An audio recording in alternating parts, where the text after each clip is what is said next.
नमः श्रीवर्धमानाय निर्धूतकलिलात्मने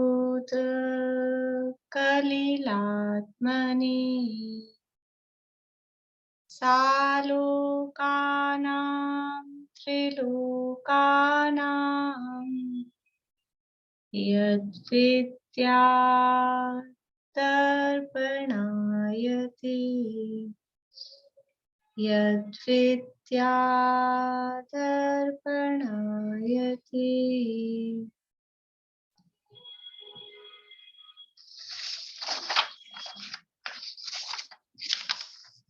सकल पाप मल प्रक्षालक श्री वर्धमान को करुण नमन।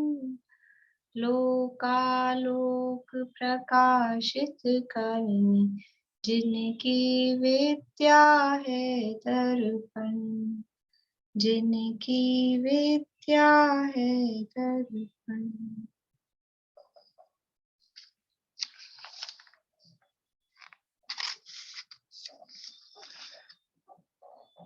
श्लोक बोलेंगे।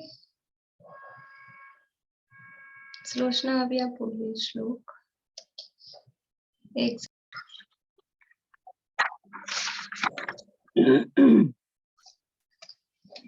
नमः श्रीवर्धमानाय निर्धूतकलिलात्मने सालोकानां त्रिलोकानां यद्विद्यादर्पणायते देशयामि समीचीनं धर्मं कर्म निवर्हणं संसार दुःखतः सत्त्वान् यो धरत्युत्तमे सुखे सद्दृष्टि ज्ञानवृत्तानि धर्मं धर्मेश्वरा विदु यदीय प्रत्यनीकानि भवन्ति भवपद्धति श्रद्धानं परमार्थानाम् आप्तागं तपोव्रतां त्रिमूढापोढमष्टाङ्गं सम्यक् दर्शनमस्मयम् आप्तेनोच्छिन्न दोषेण सर्वज्ञेनागमेशिना भवितव्यं नियोगेन नान्यथा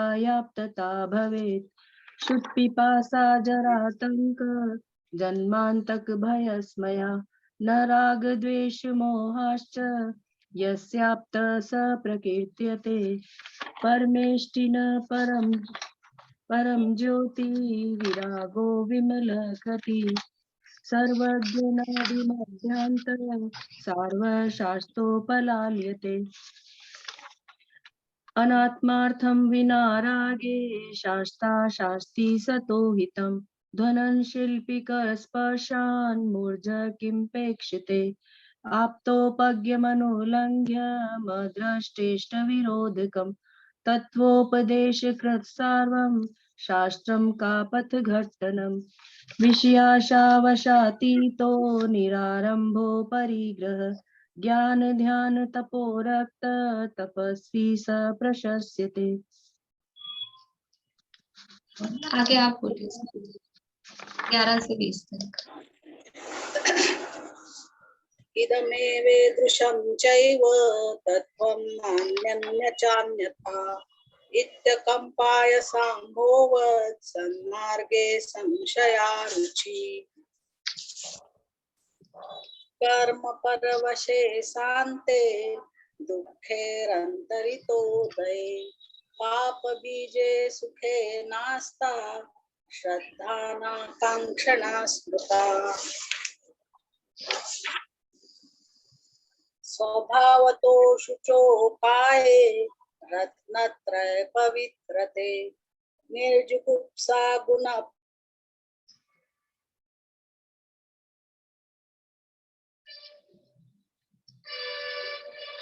नेटवर्क गया। असंपृक्तिर अनुत्कीर्तिर अमूढ़ा दृष्टिरुच्यते। नेटवर्क चला गया था, फिर से बोलिए। स्वभाव तो शुचोकाय स्वभाव तो शुचोकाय रत्नत्रय पवित्रते निर्जुगुप्सा गुण प्रीति मता निर्विचिकित्सिता कापते पति दुःखानां कापथस्तेऽप्यसम्मति असंपृक्तिर अनुकीर्तिर अमूढ़ा दृष्टिरुच्यते स्वयं शुद्धस्य मार्गस्य बाला शक्तजनाश्रयाम् वाच्यतां यत्र मार्जन्ति तद्वदन्त्युपगूहनम् दर्शनाचरणाद्वापि चलितां धर्मवत्सले प्रत्यवस्थापनं प्राज्ञे स्थितीकरणमुच्यते स्वयुत्थान प्रतिसद्भाव सनाथापेत कैतवा प्रतिपत्तिर्यथा योग्यं वात्सल्यं विपलप्यते फिर से बोलिए, ये शब्द फिर से बोलिए, वात्सल्य। वात्सल्यं विलप्यते। वात्सल्यम अभिलप्यते, अभी अभी शब्द है ना, तो वो म के साथ उसको जोड़ के बोलो। वात्सल्यम अभिलप्यते।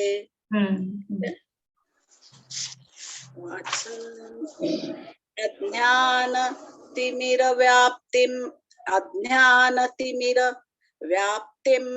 पाकृत्य यथा यथम् अज्ञानतिमिरव्याप्तिं प्राकृत्य यथा यथम् अपाकृत्य नहीं, अज्ञानतिमिरव्याप्तिम अपाकृत्य है शब्द, तो म को इसको साथ लेके बोलिए। अज्ञानतिमिरव्याप्तिमपाकृत्य यथा यथम् जिनशासन महात्म्य प्रकाशः स्यात् प्रभावना। जिनशासन महात्म्य प्रकाशः स्यात् प्रभावना। ठीक है, हाँ, बोलने में उसको वहां तक तोड़ सकते हैं, जिन शासन महात्म्य प्रकाश है स्यात् प्रभावना, तो वो बोलने में बराबर बन जाएगी राग। जिन शासन महात्म्य प्रकाशः महात्म्य प्रकाशः स्यात् प्रभावना। जिन शासन महात्म्य प्रकाशः स्यात् प्रभावना।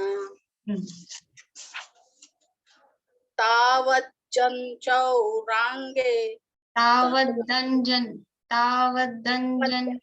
चौरांगे ततोऽनन्तमति स्मृता उद्यायनस्तुतियेऽपि तुर्ये रेवती मता ततो जिनेन्द्र भक्तोऽन्यो वारिशेनस्ततः पर विष्णुश्च वज्रनामा च शेषयोर्लक्षतां गतो। ठीक है, बढ़िया। हाँ, रत्नगण शावकाचार नामक ग्रंथ है और इसके अंतर्गत अपनी चर्चा चल रही है। अधिकार का नाम ही सम्यक दर्शन अधिकार है। तो पहले धर्म का स्वरूप बताया, प्रतिज्ञा की थी कि मैं धर्म के स्वरूप को कहूंगा, और वो धर्म कैसा है? सम्यक दर्शन ज्ञान चारित्र स्वरूप है। तो उसमें से उसका जो पहला अंग है सम्यक दर्शन, उसका वर्णन पूरे अधिकार में करना है। तो उसी की चर्चा यहाँ प्रारंभ की है। और वो सम्यक दर्शन क्या है? सच्चे आप आगम और तपोव्रत, यानी सच्चे देव शास्त्र गुरु का श्रद्धान, वो सम्यक दर्शन है। धर्म का स्वरूप बताना है तो धर्म क्या है? सदृष्टि ज्ञान वृत्तानि, फिर उसमें से सदृष्टि यानी सम्यक दर्शन, वो क्या है? आप्तागम तपोप्रदानम श्रद्धानम। तो फिर आप्त क्या है? उनका स्वरूप बताया। आगम क्या है? उनका स्वरूप बताया। गुरु क्या है? तपोव्रत, उनका स्वरूप बताया। ये समझ लीजिए उसकी जो लक्षण था, परिभाषा थी, उस परिभाषा से लेकर उस स्वरूप की चर्चा यहाँ हो गई। अब वो जो सम्यक दर्शन है, उस धर्म का पहला अंग सम्यक दर्शन, वो सम्यक दर्शन में आप्तागम तपोव्रत का श्रद्धान सम्यक दर्शन है, वो बात हो गई। लेकिन और क्या उसमें विशेषताएं हो सकती हैं? और कौन से उसमें गुण क्वालिटीज हो सकती हैं, जैसे यहाँ अंग शब्द से कहा गया है, जिससे वो जो सम्यक दर्शन है वो अधिक शोभायमान हो, वो समझ लो उसकी क्या बोलते हैं लाइफ बढ़ जाए। जैसे कुछ एक तो मकान बना लिया, सामान्य रूप से दीवारें खड़ी कर दी, मकान हो गया, और फिर उसमें से हम उसमें हम क्या कराएं, कैसे प्लास्टर कराएं, क्या दीवारों में लगाएं, कौन सा पत्थर लगाएं, कौन सा कलर लगाएं, तो वो उसकी लाइफ अच्छी चले, दिखने में सुंदर दिखे, सुशोभित लगे। तो ये सम्यक दर्शन के अंग हैं, और ये अंग होते ही हैं सम्यक दृष्टि जीव के जीवन में। हाँ, पर ऐसा होता है किसी में कोई अंग की मुख्यता दिखाई देती है, किसी में कोई अंग की मुख्यता गौणता हो सकती है, और किसी में एक भी अंग की मुख्यता दिखाई ना दे, लेकिन फिर भी इनिशियल लेवल पर यानी मिथ्यात्व और अनंतानुबंधी कषाय के अभाव पूर्वक वो जो अंग हैं वो उनके जीवन में होते ही हैं। पर ये है किसी के जीवन में प्रकट दिखाई देते हैं, अच्छे सुशोभित होते हैं, किसी के जीवन में कम दिखाई देते हैं, लेकिन सम्यक दृष्टियों के जीवन में ये 8 अंग होते ही होते हैं। सम्यक दृष्टि के जीवन में तो 8 अंग होते हैं लेकिन जिसको सम्यक दर्शन प्राप्त करना है, अभी सम्यक दृष्टि नहीं है पर सम्यक दर्शन प्राप्त करने का इच्छुक है, उसके जीवन में, उसको भी अपने जीवन में जिसे बोलेंगे व्यवहार रूप से, प्रारंभिक भूमिका रूप से, ये उसके जीवन में भी ये अंग होते हैं। अगर ये अंग जीवन में नहीं होंगे तो फिर सम्यक दर्शन की प्राप्ति नहीं होगी। व्यवहारिक रूप में ये अंग नहीं होंगे तो सम्यक दर्शन की प्राप्ति नहीं हो सकती है। ये अंग क्या है? ये वो सम्यक दृष्टि जीवन की लाइफस्टाइल है।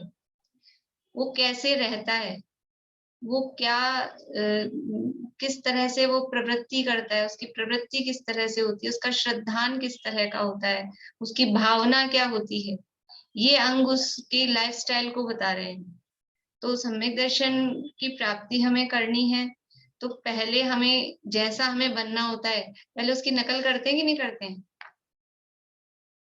अभी आजकल तो पता नहीं मुझे, पुराने जमाने में अभी भी चलता है, अमिताभ बच्चन का क्रेज अभी भी कम नहीं है। तो जो पर ये है कि पहले बच्चे होते थे तो अमिताभ बच्चन की नकल करते थे, उसके जैसा बनना चाहते हैं तो उसके जैसे डायलॉग बोलेंगे, वो उसकी स्टाइल, कोई राजेश खन्ना की करता था, कोई अमिताभ बच्चन की, जैसा जिसको करना हो। तो अभी हमको सम्यक दृष्टि होना है तो क्या करें, अभी सम्यक दर्शन तो नहीं हुआ, अभी अंग तो सम्यक दर्शन होने पर प्रकट होंगे, लेकिन उसकी नकल का मतलब झूठ नहीं, नकल का मतलब झूठ नहीं समझना। नकल का मतलब है हम वैसा बनना चाहते हैं तो अभी से थोड़ा उस तरह का करने लगते हैं ना आचरण। जैसे कि किसी लड़की की सगाई हुई है, अभी शादी नहीं हुई तो अभी बहू तो नहीं बनी हो। अभी इसको भी आप समझ लो 10-20 साल पुराने टाइप से समझना, आजकल तो जमाने बदल गए हैं सब, इसलिए थोड़ा पुराना उदाहरण समझना, अपने समय का समझना। तो शादी नहीं हुई, सगाई हुई है, तो अब सगाई होने के बाद में वो उसका आचरण कैसा होता है? यदि कोई ससुराल वाले मिले, अभी मेरी शादी तोड़ना हुई है, चाहे जैसे बोलूं और खड़ी रहूं और प्रणाम नहीं करें, ढोक नहीं करें, और मान लो पुराने जमाने की बात कर रही हूँ तो सिर पे पल्ला नहीं ले, ऐसा ऐसा होता है क्या? वो अभी बहू नहीं बनी लेकिन उसका आचरण वैसा होने लगता है। बात भी चल रही है, अभी पक्की नहीं हुई, अभी लड़की देखने ही आए हैं, ये बन सकती है तो ही वो कैसे आती है।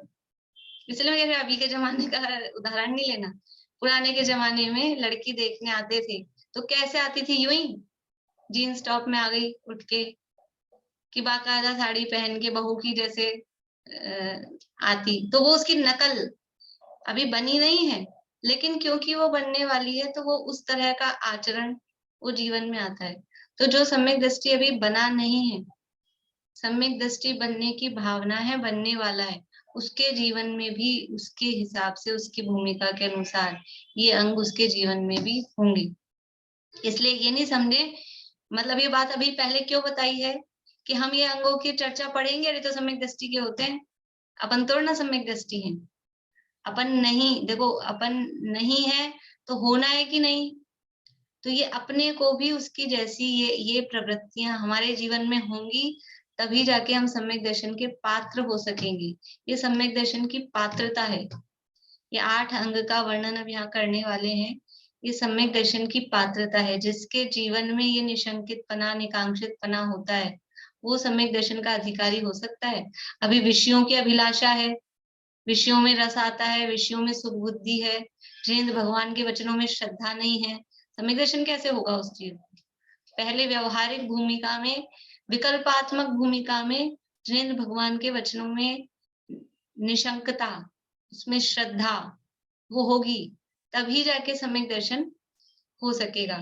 तो यहाँ पर ये अब 8 अंगों का लक्षण कहने वाले 8 श्लोक यहाँ बताएंगे, और उसके बाद में जो 19वां और 20वां श्लोक है उनमें इन अंगों में कौन प्रसिद्ध हुए उनके नाम भी बताएंगे।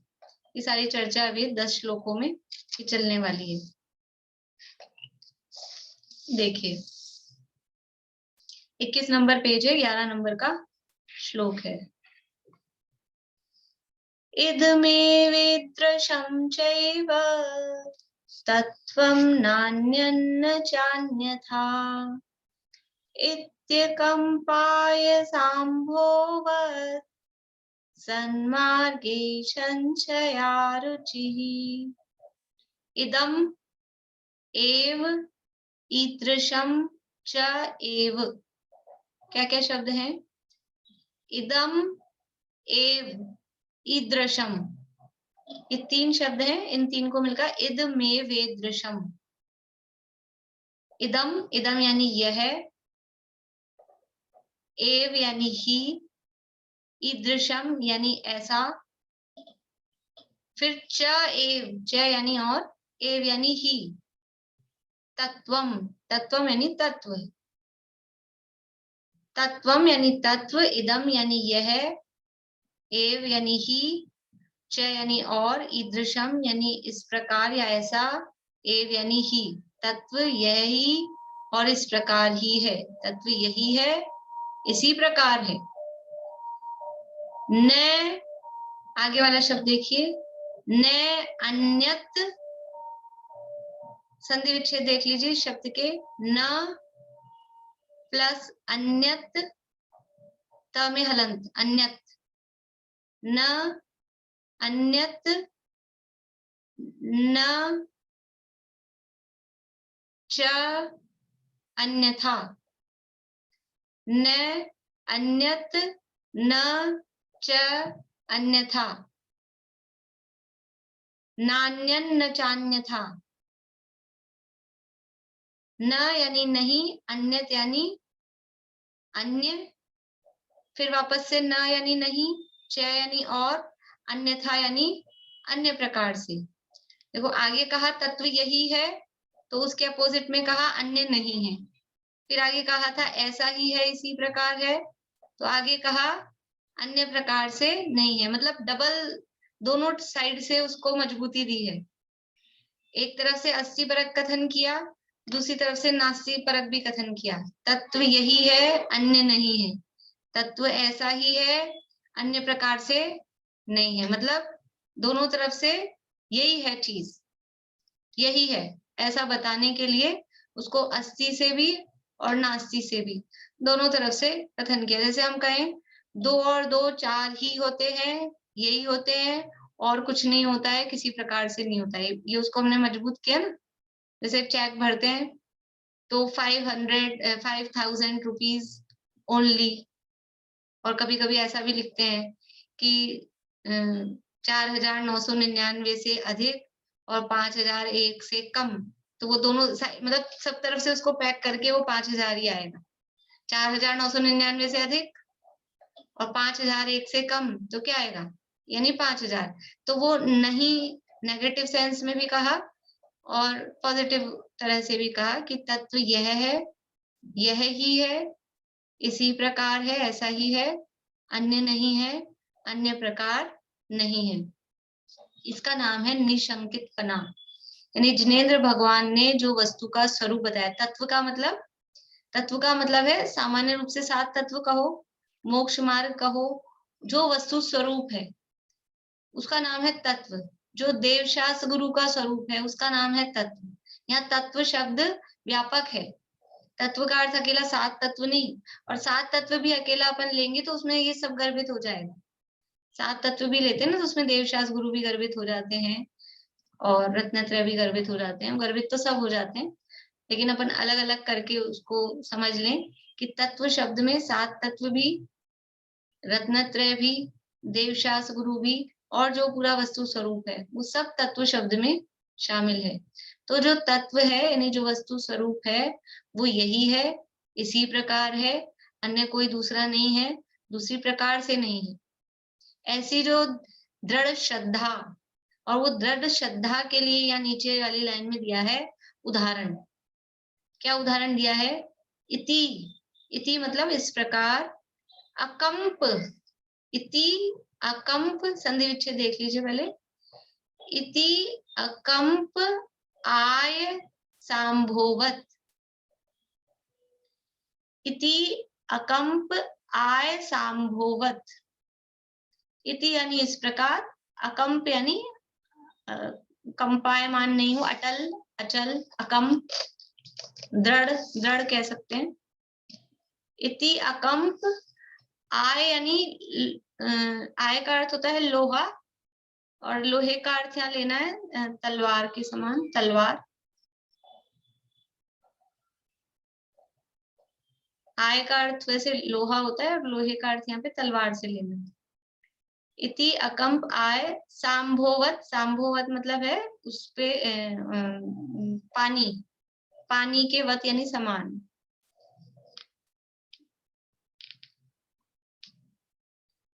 सन्मार्गे असंशया रुचि ही।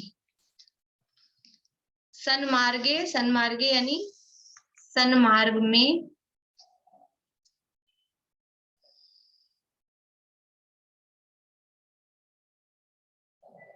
और असंशया यानी संशय रहित, रुचि, रुचि का मतलब है श्रद्धा, विश्वास।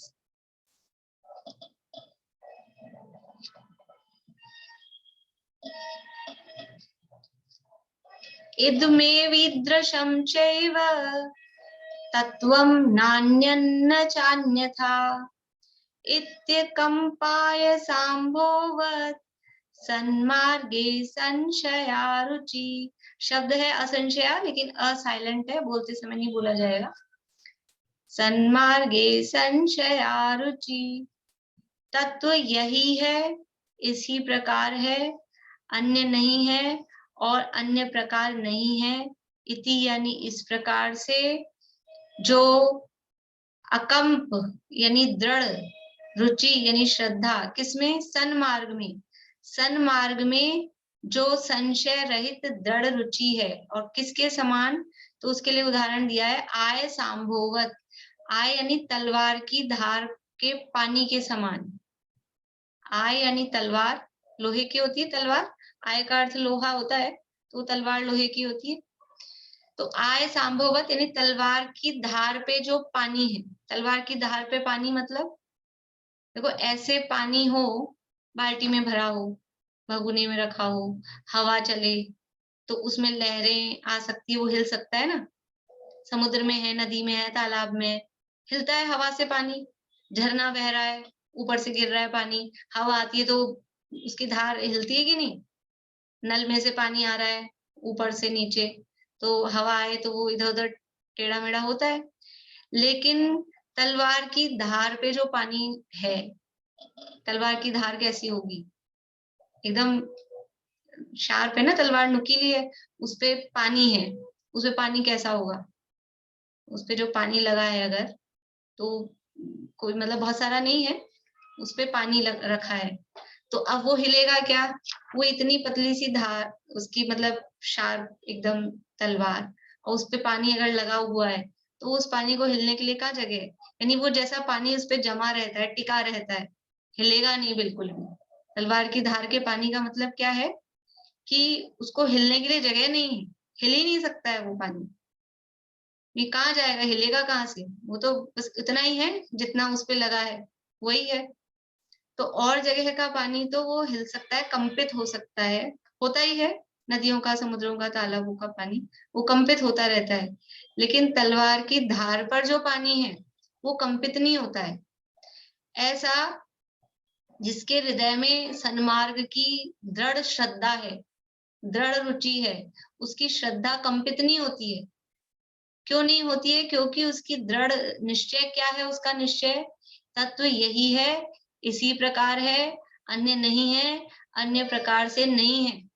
ये ऐसी दृढ़ जो उसकी रुचि है, रुचि का मतलब इंटरेस्ट वाला रुचि, ऐसा नहीं कि हमारी रुचि हॉबी है इसमें। रुचि का मतलब है विश्वास, प्रतीति, निर्णय। तो फिर उसकी श्रद्धा को कोई चलायमान नहीं कर सकता। वो है अकम्प। इति अकम्प आय सांभोवत सन्मार्गे असंशया, संशय रहित, कि कोई डाउट ही नहीं है। कोई जैसे अपने को, बच्चे को, ये भी आजकल जमाने बदले, पंचम काल है, मतलब उदाहरण भी कुछ नहीं दे सकते लेकिन क्या करें, थोड़े पुराने से उदाहरण समझना, उदाहरण को उदाहरण ही समझना, कि बच्चे को अपनी जैसे माँ पे विश्वास होता है, असंशय, संशय रहित। अब मैं इसलिए कह रही हूँ कि आज के जमाने में वो भी नहीं, माँ से भी क्रॉस क्वेश्चन होते हैं बच्चों, माँ पे भी विश्वास नहीं होता है। लेकिन पुराने जमाने का ही समझना कि माँ मेरा बुरा नहीं चाहेगी, ऐसा अंदर से दृढ़ विश्वास होता है, संशय रहित, उसमें कोई डाउट नहीं है। कोई दुनिया कुछ भी कह दे, लेकिन जिसको माँ पे विश्वास होता है वो मेरी मम्मी ने कहा है, इसके अलावा नहीं हो सकता।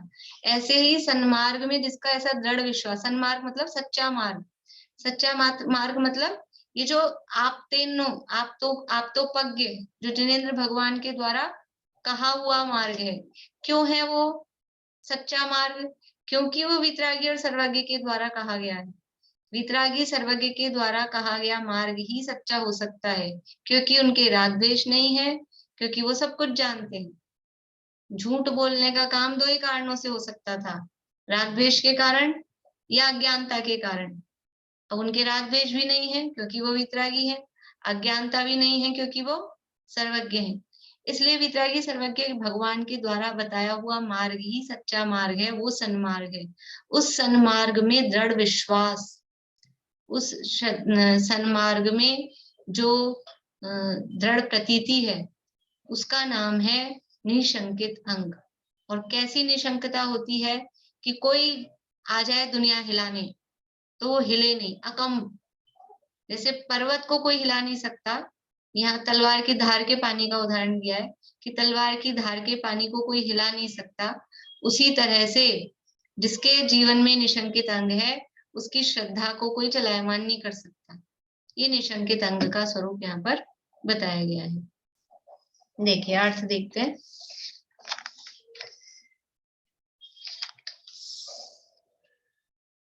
इसका ऐसा भी अर्थ कर सकते हैं, तलवार की धार का पानी मतलब वो जैसे पानी चढ़ा देते हैं ना, मतलब सोने का पानी चढ़ाया है अपने जेवरों पे, नहीं वो पॉलिश कर देते हैं, वो पॉलिश के अर्थ में भी ले सकते हैं कि जैसे अगर तलवार की धार पे कोई पॉलिश कर दी है तो अब वो कैसे उतरेगी, कि वो तो उस पे लग गई है ना, वो हिलेगी नहीं। उस तलवार के टुकड़े टुकड़े कर दो तो भी वो चलायमान नहीं होगी, वो उसमें जो लगा हुआ है, जो चढ़ा हुआ है वो रहेगा ही। वैसे ही उसको समझना। देखिए अर्थ, यहाँ तत्वभूत आप्त आगम और गुरु का जो लक्षण बताया है वह ही सत्यार्थ स्वरूप है। तत्वभूत आप्त आगम और गुरु, यहाँ तत्व के रूप में मुख्य रूप से किनको ले रहे हैं? आप्त आगम गुरु, इनको तत्व ले रहे हैं, क्योंकि पीछे उसी को कहा था ना सम्यक दर्शन, उनका श्रद्धानी सम्यक दर्शन है। तो आप्त का जो स्वरूप है, आगम का जो स्वरूप है और गुरु का जो स्वरूप है, उनमें बिल्कुल भी शंका नहीं करना, उनमें चलायमान नहीं होना कि ये भी सच्चे, ये भी देव हो सकते हैं, वो भी गुरु हो सकते हैं, ये और जो चल रहे हैं शास्त्र वो भी शास्त्र हो सकते हैं, उसमें शंका नहीं करना। और जो वस्तु स्वरूप जीवादि तत्वों का जो स्वरूप है उनमें शंका नहीं करना। तो इनका जो लक्षण बताया है वह ही सत्यार्थ स्वरूप है। सत्यार्थ मतलब सत्य है, वास्तविक है। ईदृशम चैव, अर्थात इसी प्रकार है, अन्य प्रकार नहीं है। ऐसा तलवार की धार के पानी की तरह सन्मार्ग में संशय रहित अकंप रुचि अर्थात श्रद्धान होना वह निशंकित अंग नाम का गुण है। सन्मार्ग में ऐसी संशय रहित अकंप चलायमान नहीं हो, ऐसे श्रद्धान वो निशंकित अंग नाम का गुण है। देखो कुछ लोग होते हैं, दो तरह के लोग होते हैं दुनिया में। एक तो होते हैं जरा सी बात में ही वो कंफ्यूज हो जाते हैं, चलायमान हो जाते हैं, हाँ भाई ये भी सही हो सकता है, हाँ भाई वो भी सही हो सकता है। और कुछ होते हैं वो पक्के होते हैं, कोई उनको कुछ भी बताते रहो कि नहीं अपने को यही काम करना है तो यही काम करना है। मतलब किसी भी संबंध में कुछ तो ऐसे होते हैं, क्या बोलते हैं, गुड़कने भी, ये कहे तो ये सही, वो कहे तो वो सही, खुद का निर्णय नहीं होता है। और कुछ होते हैं वो पक्के होते हैं, अकम। तो यहाँ पर ये सम्यक दृष्टि जीव ये तत्वों के संबंध में पक्का होता है। कोई कुछ भी कहे कि ये भी देव हो सकते हैं, वो भी देव हो सकते हैं, ये भी गुरु हो सकते हैं, ये इसमें भी सुख हो सकता है, उसमें भी सुख हो सकता है, नहीं। ये जो स्वरूप बताया गया है, जो वस्तु का स्वरूप बताया गया है वो ऐसा ही है। जैसे कि सर्वज्ञ भगवान 3 काल को जानते हैं और सब कुछ जानते हैं, इसका मतलब है कि सब कुछ निश्चित है तब जानते हैं। जानते हैं, वो जानते हैं इसलिए निश्चित नहीं है, लेकिन अगर पहले से सेट है तभी तो वो जान पा रहे हैं, वरना उन्होंने तो जाना कुछ और भी बदल जाए कुछ, तो उनका जानना क्या रहा। तो वो ऐसी दृढ़ श्रद्धा। और कुछ लोग क्या कहें कि नहीं जो हो चुका उसको तो जानते हैं, अब जो होगा उसको थोड़ी ना अभी से जानेंगे, भविष्य को अभी से नहीं जानेंगे। भूतकाल को तो जान लिया, अभी हो ही गया तो वो तो जान लेंगे उसको तो, लेकिन भविष्य को नहीं जानेंगे। तो सम्यक दृष्टि जीव ऐसी शंका नहीं करेगा कि जो सर्वज्ञ है वो 3 काल को जानते हैं, अकेले भूतकाल को नहीं, भूतकाल को भी, वर्तमान को भी और भविष्य को भी। नहीं किसी के कहने से बहकावे में नहीं आएंगे। सीधी सी बात है कि कोई कुछ भी कह दे और बहकावे में आ जाए। जैसे ऐसा आते ना लोग, आते हैं दुनिया में, लाओ आपके सोने की चूड़ियां दे दो, हम चमका देंगे, हम पॉलिश कर देंगे। कोई कहेगा लाओ आप इतने रुपए दे दो, हम 1 साल में आपको दुगने करके दे देंगे। तो लोग जल्दी से बहकावे में आ जाते हैं, हाँ लो अपना रुपया पैसा निकाल के दे देते हैं। और कोई होता है पक्का कि नहीं नहीं ऐसा हो ही नहीं सकता, कौन 1 साल में कहाँ दुनिया में डबल होता है, जरूरी छल है, ये हमको ठगने आया है, वो नहीं देते हैं। तो ऐसा सम्यक दृष्टि जीव की पक्की श्रद्धा होती है। कोई बहकाए कि ये भी देव है, ये भी देव है, इनको भी मान लो, इनको भी पूछ लो, ये तुम्हारा भला कर देंगे, कि मेरा भला होना होगा तो होगा, नहीं होना होगा तो नहीं होगा, उसमें कोई इंद्र और जिनेन्द्र कोई भी कुछ नहीं कर सकते, इसलिए वो बहकावे में नहीं आते। इसका नाम है अकंप, अकंप श्रद्धा, असंशया रुचि।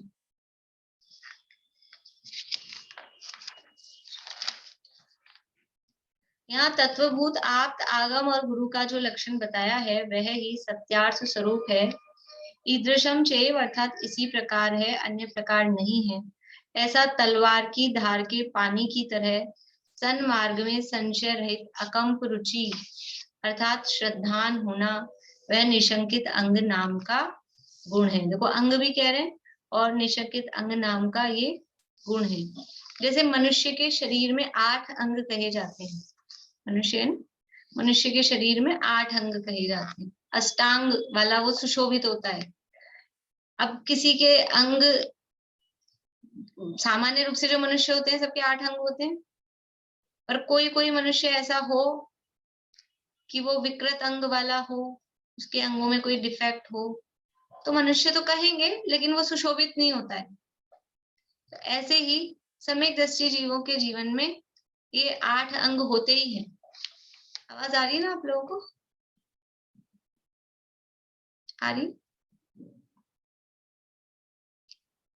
सम्यक दृष्टि जीव के जीवन में 8 अंग होते हैं और इन 8 अंगों से सहित वो शोभायमान होते हैं।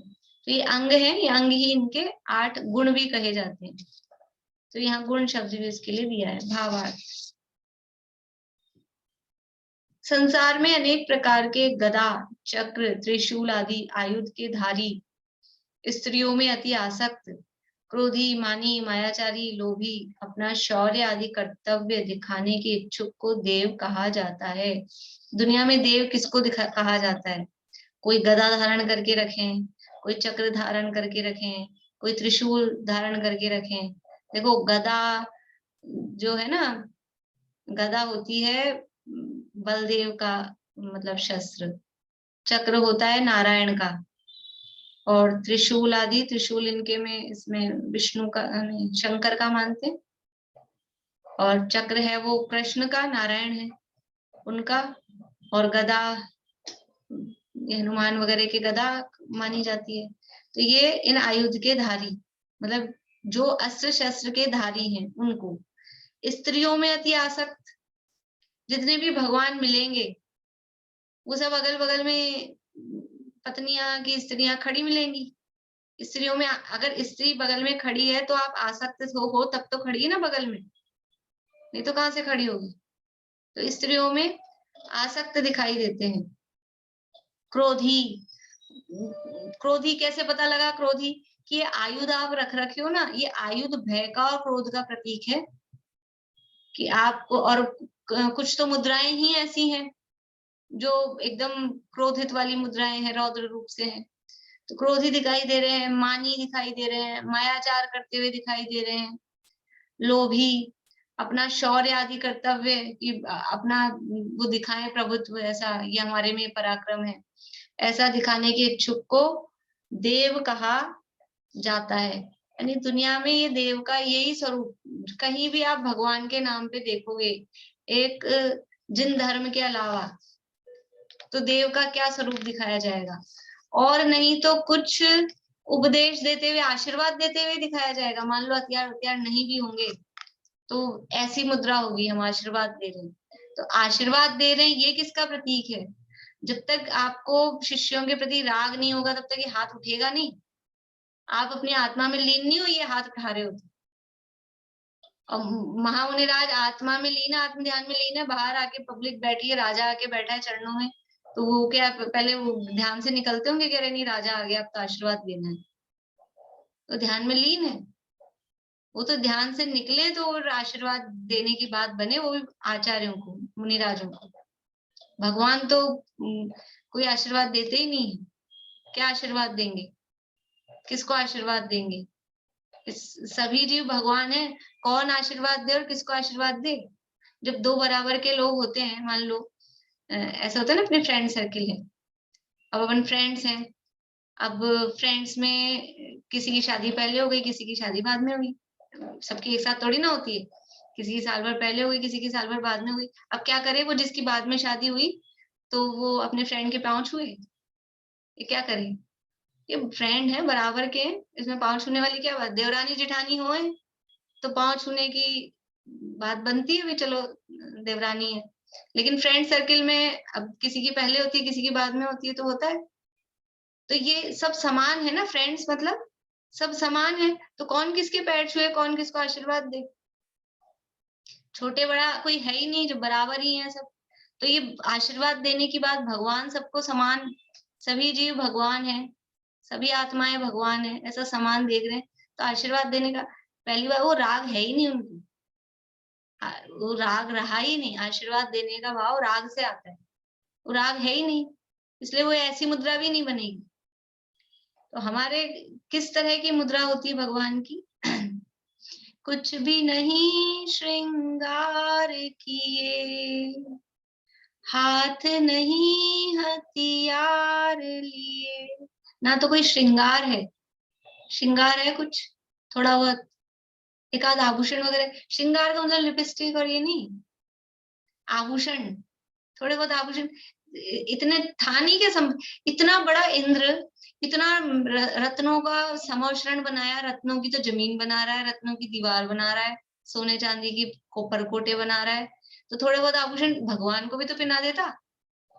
थोड़े बहुत आभूषण, सोने का सिंहासन बना रहा है, भगवान को भी तो पहना देता थोड़ा बहुत। इतना सब आप तामझाम, शादी में आप इतना वो कर रहे हो, और दुल्हन आई तो उसके पास एक भी जेवर ही नहीं, वो तो बिना गहनों के।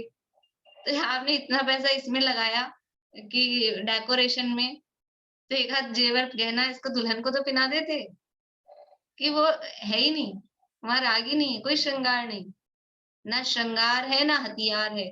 श्रृंगार राग का प्रतीक है, हथियार द्वेष का प्रतीक है, ना कोई अगल बगल में स्त्री है। तो ये दुनिया में ऐसे को देव कहा जाता है। हिंसा, काम, क्रोध आदि में धर्म बताने वाले शास्त्र को आगम कहा जाता है। जो हिंसा के पोषक हैं, काम भाव के पोषक हैं, क्रोध आदि कषायों के पोषक हैं, और उसमें धर्म बता रहे हैं। यज्ञ करो, उसमें धर्म होगा, बलि चढ़ाओ, उसमें धर्म होगा, और इस तरह से रास लीला करो, उसमें धर्म होगा। डांडिया रास, नाम ही उसका रास, रास लीला कर रहे हैं, धर्म बना रहे हैं। ये ऐसे ऐसे शास्त्र लिखे हैं और उसको आगम कह रहे हैं, वो शास्त्र हैं। अनेक पाखंडी, लोभी, कामी, अभिमानी आदि को गुरु कहा जाता है। जो ढोंग कर रहे हैं, खुद लोभी हैं, कामी हैं। अभी तो समझ लो इस तरह के केसेस दिखाई दे रहे हैं, लोग जेल में पड़े हैं फिर भी भगत बने हैं, फिर भी भक्तों की कमी नहीं है। यानी उनके ये अपराध सिद्ध हो गए हैं, ये काम क्रोध आदि। यानी दुनिया में क्रोध से भी, यानी बुरी, अगर हम बुरी निगाह से देखेंगे और भी किसी को, तो काम को और बुरी निगाह से देखा। जिसने ऐसे काम किए हैं, व्यभिचार आदि के काम किए हैं, वो तो और भी हीन दिखाई देता है। और फिर भी मतलब कैसी दुनिया, क्या कहें कि आंखन बांधी पाठी, मतलब भेष पे कितना वो हो रहा है, लुभा रहे हैं, फिर भी भगत बने जा रहे हैं, भक्तों की कमी नहीं, और उसको गुरु मान रहे हैं ऐसो ऐसो को। तो अनेक पाखंडी, लोभी, कामी, अभिमानी आदि को गुरु कहा जाता है, किंतु वे कोई भी सच्चे नहीं हैं। ये कोई भी सच्चे नहीं होते हैं। जो कोई भी ये रागी द्वेषी देव हो, राग द्वेष में धर्म बताने वाले शास्त्र हो, और रागी द्वेषी, क्रोधी, मानी, अभिमानी, कामी, ऐसे कोई गुरु हो, वे कोई भी सच्चे नहीं है। ऐसा दृढ़ श्रद्धान जिसे है, उसके निशंकित गुण हैं। ऐसा दृढ़ श्रद्धान, अब ये दृढ़ श्रद्धान अपने को पहले से होना चाहिए कि नहीं होना चाहिए? सम्यक दर्शन होने के बाद में होगा तो सम्यक दर्शन कैसे होगा? फिर तो किसी को भी देव मानेंगे, किसी को भी गुरु मानेंगे। ये पहले ये दृढ़ श्रद्धान, विकल्पात्मक भूमिका में पहले ये दृढ़ श्रद्धान पहले होना चाहिए, पहले होता है, तब जाके वो निर्विकल्प सम्यक दर्शन की प्राप्ति होती है। ये ऐसा दृढ़ श्रद्धान होना चाहिए, कहीं भी किसी को भी देव मान लिया जाए। ऐसे ऐसे लोग मिलते हैं, अपन कहो कहीं जाओ कि हमारे मंदिर जाने का नियम है, तो बोलते हैं ना हमारे घर के सामने मंदिर है, कि एक बार तो सुनते प्रसन्नता हो जाती है, अच्छा आपके घर के सामने मंदिर है, ठीक है, अच्छी बात है। ये कौन सा मंदिर है? कि शिव जी का मंदिर है। कहीं मंदिर जाना है, कहीं भी जाओ, कोई से भी मंदिर जाओ, भगवान भगवान सब एक होते हैं, ऐसे ऐसे कहने वाले लोग मिलते होंगे, आप लोग को नहीं मिलते? सब भगवान एक से होते हैं। आप राग द्वेष करते हो भगवानों में, ये इनको माने और इनको नहीं माने। ये राग द्वेष नहीं है, राग द्वेष नहीं है, ये हमारे श्रद्धा की बात है, ये निर्णय की बात है। ऐसे तो दुनिया में बहुत करते हैं अपन, सब्जी लेने जाते हैं तो ये खरीदते हैं, वो नहीं खरीदते हैं, तो राग द्वेष करते हैं क्या? तो सारी दुनिया में राग द्वेष, फिर तो हर चीज में राग द्वेष हो रहा है। कहाँ कहाँ नहीं हो रहा है फिर ऐसा, अगर इसको अपन राग द्वेष कहते हैं तो? अपने घर में घुसते हैं, दूसरे घर में नहीं घुसते हैं। अपने अपना निर्णय पक्का होता है कि नहीं, ये जो मेरे परिवारजन है, अपने पति को ही पति मानेंगे। क्या आप राग द्वेष करते हो? ऐसा कैसा कर सकता है कोई कि सबको मान ले? मतलब हर किसी को देव मान लें, ये ऐसी स्थिति है? हर किसी को कैसे मान लिया जा सकता है? जिसमें देवपना हो, जिसमें देव के लक्षण हो, वीतरागता और सर्वज्ञता हो, वही देव हो सकता है, वही पूज्य है। ऐसी दृढ़ श्रद्धा जिसे है, उसके निशंकित गुण है। मूढ़ों की खोटी युक्तियों द्वारा जिसका चित्त चलायमान नहीं होता, तथा खोटे देवताओं के विकार द्वारा, मंत्र तंत्र आदि द्वारा परिणाम विकारी नहीं होते हैं, उसके निशंकित गुण हैं। देखो अभी तो बोलने में तो ठीक लगता है, हाँ हमारी दृढ़ श्रद्धा है, दृढ़ श्रद्धा है, लेकिन जरा सी परिस्थिति ऐसी आ जाए ना, जीवन मरण का प्रसंग हो जाए, और फिर कोई उपाय बताए, इनके पास जाओ, वो एक मंत्र पढ़ेंगे, वो एक झाड़ा फूकी कर देंगे, वो ऐसा टोना टोटका देंगे, बस जब आदमी मरणासन होता है, इस जीवन को बचाने के चक्कर में चाहे जो करने को तैयार है, ये मंत्र जपो, ये जाप दो, सब कुछ करने को तैयार हो जाता है जहां कहो वही। लेकिन निशंकित अंग जिसके जीवन में है, वो ऐसा खोटी युक्तियों द्वारा उसका चित्त चलायमान नहीं होता है कि कोई मंत्र तंत्र आदि के चक्कर में पड़े। फिर विश्वास क्या होता है कि यदि बचना होगा, जीवन होगा तो ऐसे ही बचेगा। देखो उपाय करते हैं जो शुद्ध सात्विक उपाय हैं, जिसमें अपनी श्रद्धा या अपना समझ लो आचरण नहीं बिगड़े, ऐसे उपाय करते हैं। और श्रद्धान क्या रहता है कि आयु रहेगी, जीवन बचना होगा तो बचेगा, नहीं बचना होगा तो कितने मंत्र तंत्र तोड़ने टोटके करने वालों के क्या जीवन खत्म नहीं होते? वो भी चले जाते हैं, सब करने को तैयार होते हैं, सब करते हैं, सब करते हैं। यानी ऐसे अपने आंखों के सामने ऐसे ऐसे उदाहरण हैं, देखे होंगे आप लोगों ने भी, जिसने सब कुछ किया मंत्र तंत्र फिर भी नहीं बचा, और नहीं किया तो भी नहीं बचा। आयु खत्म होनी है तो अब दुनिया ऐसे कह देगी इन्होंने ये नहीं किया था, हमने इनको कहा था वहां जाके ढोक लगाया हो, और ये वहां जाके ढोक नहीं लगा के आए थे, इसलिए देख लो चले गए। अब दुनिया तो कहेगी, लेकिन हमारी श्रद्धा नहीं गई। भले ही वो देह जाए तो भले, जिन धर्म रहना चाहिए। जिन धर्म रहने का मतलब क्या है? दुनिया में जिन धर्म तो रहेगा, दुनिया की बात नहीं है। यहाँ हमारी श्रद्धा में जिन धर्म रहा, और देह को बचाने के चक्कर में हमने जिन धर्म को डुबा दिया, जिन धर्म को गंवा दिया। ये मंत्र तंत्र आदि के खोटे देवी देवताओं के चक्कर में अगर पड़ गए तो शरीर तो बचा कि नहीं बचा वो तो जाएगा ही। अभी थोड़े दिन मान लो आयु बची हो और उस मंत्र तंत्र से कुछ समय के लिए बच जाए बाई चांस, तो क्या होता है? और मिथ्या तो पुष्ट हो जाता है कि हाँ देखो इससे बच गया ना अपना। वास्तव में खोटे उपायों से, खोटे मंत्र तंत्र या खोटी औषधियां, अभक्ष्य औषधियों से जिनका जीवन बचता है, उनके महापाप का उदय है। क्यों है महापाप का उदय? क्योंकि वो अगर जीवन बच गया तो उस व्यक्ति का और उसके घर वालों का क्या विश्वास पक्का हो जाता है कि देखो इससे बचे, इससे बचे। तो अब आगे कभी कोई समस्या आएगी तो फिर क्या करेंगे? फिर यही उपाय करेंगे। वो ग्रहित मिथ्या तो पुष्ट हो जाता है। अच्छा है हमारा जीवन ऐसे कामों से नहीं बचे, मिथ्या तो पोषण नहीं होगा। ये पुण्य का उदय जिनका, इसमें आगे आएगी, लाइन आएगी, मैं आपको पढ़ के बताऊंगी, आएगी जब आगे, कि अत्तार की दवाइयों से, अत्तार की दवाइयां मतलब वो अभक्ष्य होती, अत्तार की दवाई होती, बहुत पुरानी सड़ी गली ऐसी दवाइयां होती, ये चीजें। तो अत्तार की औषधियों से जिनको फायदा हो रहा है, मूल वैसे के वैसे शब्द तो नहीं आ रहे मुझे बोलने, मतलब उसका अनंत संसार बाकी है, नित्य मिथ्या तो उसका पुष्ट हो जाता है, क्योंकि वो उससे उसको फायदा होता है तो वो समझता है ये दवाइयां अच्छी हैं। उस समय समझ लो एलोपैथी नहीं चलती होगी, इसलिए उन्होंने वो अत्तार शब्द लिखा है। जो अभक्ष्य अभक्ष्य औषधियों के सेवन से फायदा हो जाए, फिर अपने को क्या लगता है, यही दवाई लो, यही करो, अपना इससे ठीक हुआ था तुम भी यही लो। तो ऐसे यहाँ तो देवी देवताओं के लिए लिखा है, सबको समझना, जो भी गलत उपाय हैं, जो भी अन्याय के काम है, अनीति के काम है, भक्षण के काम है, जो हमारी श्रद्धा को विपरीत करने वाले हैं, वो सब उसमें चलायमान नहीं होना, परिणाम विकारी नहीं होना, उसके निशंकित गुण है।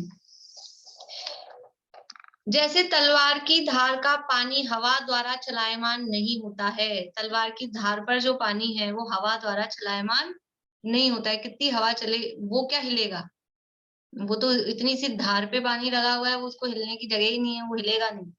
वैसे ही सच्चे देवगुरु धर्म के स्वरूप संबंधी परिणाम मिथ्या दृष्टियों के वचन रूप हवा के द्वारा संशय को प्राप्त नहीं होते, उसके निशंकित गुण होता है। देखो एक कहानी जो रेवती रानी की आप लोगों ने सुनी भी होगी, वो अमूढ़ दृष्टि अंग में प्रसिद्ध है, लेकिन उसको अपन निशंकित में भी लगा सकते हैं। उसी कहानी को निशंकित के उदाहरण के रूप में, यद्यपि वो प्रसिद्ध अमूढ़ दृष्टि में है, लेकिन क्या उसको प्रलोभन नहीं दिया? ब्रह्मा जी आए हैं, पूरा ब्रह्मा का रूप बना के वो विद्याधर आया और उसको प्रलोभन दिखाया कि देखो ब्रह्मा जी आए हैं, लेकिन नहीं हिली।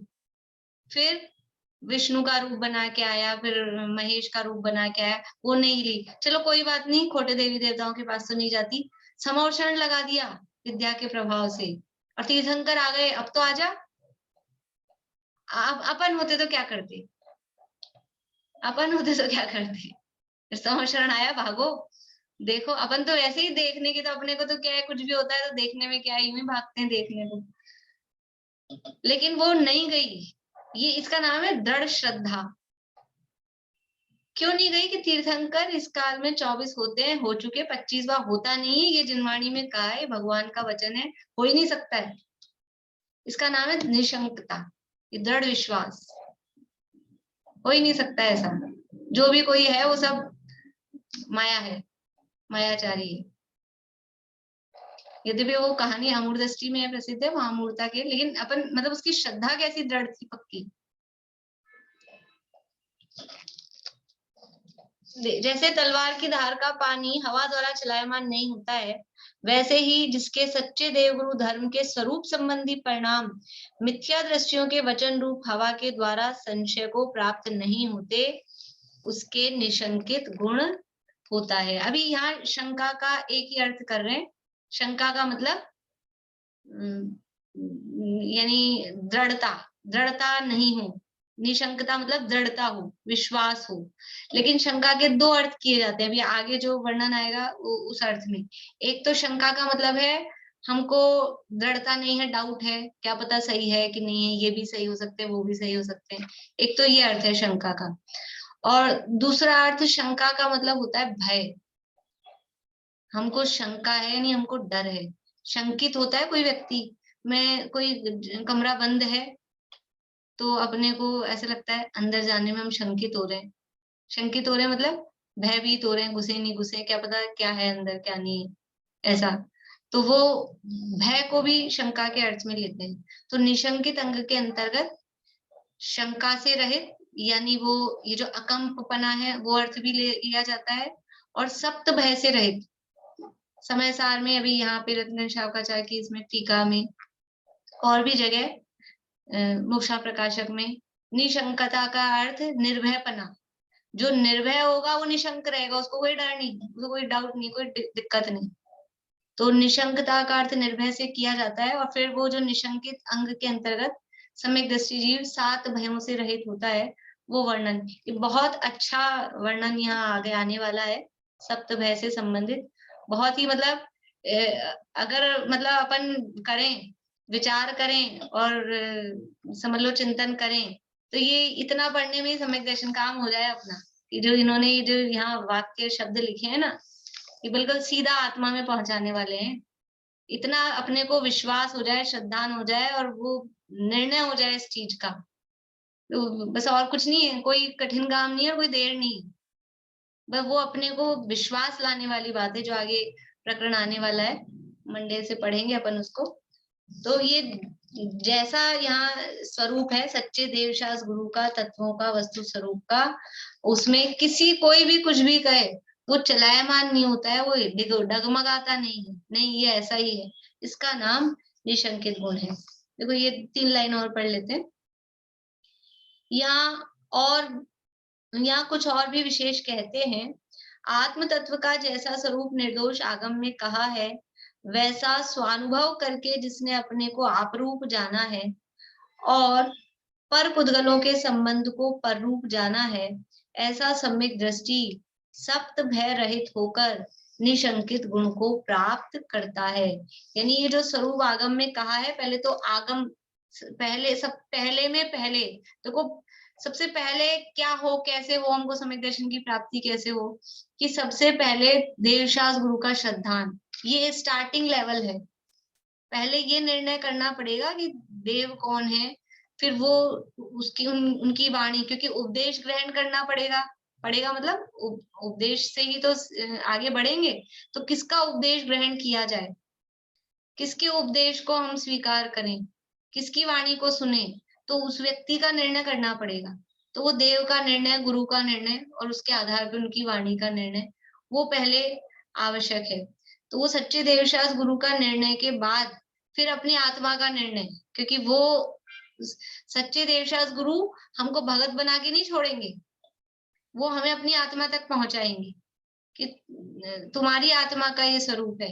तो आत्म तत्व का जैसा स्वरूप निर्दोष आगम में कहा है। निर्दोष आगम मतलब आप्तोपज्ञम अनुलंघ्यम अदृष्टे विरोधकम तत्वोपदेश कृत सार्वम और कापत घटनम, ये है निर्दोष आगम। ऐसा ध्यान आना चाहिए। अभी तो पढ़ाई है ना जस्ट अपन ने, जब देव का बात आए तो आपते नो छिन्न दोषेण, शास्त्र की बात आए तो ये 6 विशेषताएं ये याद आनी चाहिए। निर्दोष आगम में कहा है वैसा स्वानुभव करके जिसने अपने को आप रूप जाना है, यानी जैसा आगम में स्वरूप कहा है वैसा अपने को जाना है, वैसा ही मैं हूँ।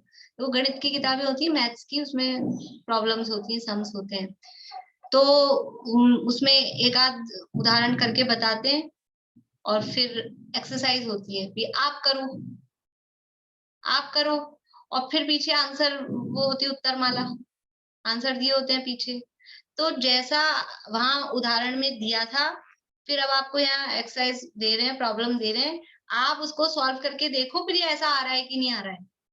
तो आगम में जैसा स्वरूप बताया आत्मा का वैसा इधर अनुभव करो तो विश्वास होता है। विश्वास होता कैसे? देखो, निशंकित अंग क्यों है सम्यक दृष्टि के जीवन में सच्चा? क्योंकि जैसा आगम में स्वरूप कहा आत्म तत्व का, अन्य तत्वों का, वैसा यहाँ हमको फील हो गया तो अपने आप विश्वास जमता है। विश्वास किसी के जमाने से नहीं जमता है, जब हम उस चीज को देख लेते हैं प्रैक्टिकल की हाँ ऐसा ही है। बिल्कुल वो जो कह रहा है, डॉक्टर साहब के पास गए, बैद जी के पास, और नाड़ी देखते ही आपको घबराहट होती है, आपको चक्कर आते हैं, आपके यहाँ भी तकलीफ होती है, ऐसे धड़कन तेज तेज चलती है, और ये तो सब मेरे होता है, भूख नहीं लगती है। तो कैसा विश्वास जमता है? हमारे बिना कुछ बोले ही वो सब बताया जा रहा है, अपने आप विश्वास, हाँ ये ऐसा मेरे को होता है। तो जिनवाणी में जो स्वरूप कहा है ऐसा हमने फील किया तो विश्वास होता है, उससे निशंकता आती है। सम्यक दृष्टि क्यों है निशंक? क्योंकि वैसा अनुभव किया है। तो हम भी वैसा अनुभव करें कि जैसा आगम में कहा है वैसा स्वानुभव करके जिसने अपने को आप रूप जाना है और पर पुद्गलों के संबंध को पर रूप जाना है। मैं कौन हूं और ये पुद्गल पर है, मैं आत्मा ये मैं हूं, अपने को आप रूप जाना चैतन्य स्वरूपी, और बाकी सब पर जो हैं वो सब पर पुद्गल हैं, वो पर हैं, उनको पर रूप जाना। ऐसा सम्यक दृष्टि सप्त भय रहित होकर निशंकित गुण को प्राप्त करता है। तो ऐसे सम्यक दृष्टि को फिर कोई भय नहीं होता। क्यों नहीं होता? उसका स्वरूप आगे बहुत अच्छा बताएंगे क्यों नहीं सम्यक दृष्टि को भय होता है। निर्भय किस बल पर है वो, किस बात का उसको इतनी दृढ़ता कहाँ से आई है, इतना निर्भय कहाँ से हुआ है? तो वो क्यों, ये इस आधार पे कि स्वानुभव करके उसने उस चीज को पक्का किया है, वो वैसा अनुभव किया है, इसलिए वो निर्भय है, हमको कोई डर नहीं है। ऐसा ये आगे सप्त भयों के नाम और स्वरूप, इसकी चर्चा अपन आगे मंडे से करेंगे। अभी बोलिए कविता जी, आप क्या कहना चाह रहे हैं?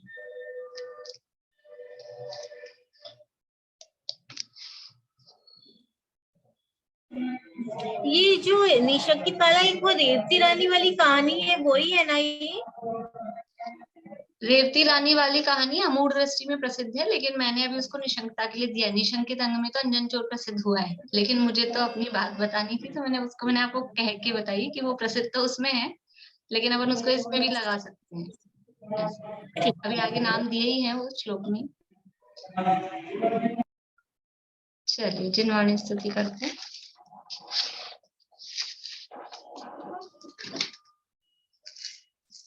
साची तो गंगा यह गीत रागवानी, अविच्छिन्न धारा निज धर्म की कहानी।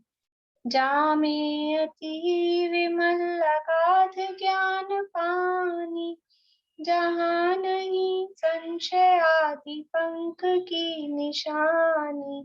साची तो गंगा यह गीत रागवानी, अविच्छिन्न धारा निज धर्म की कहानी।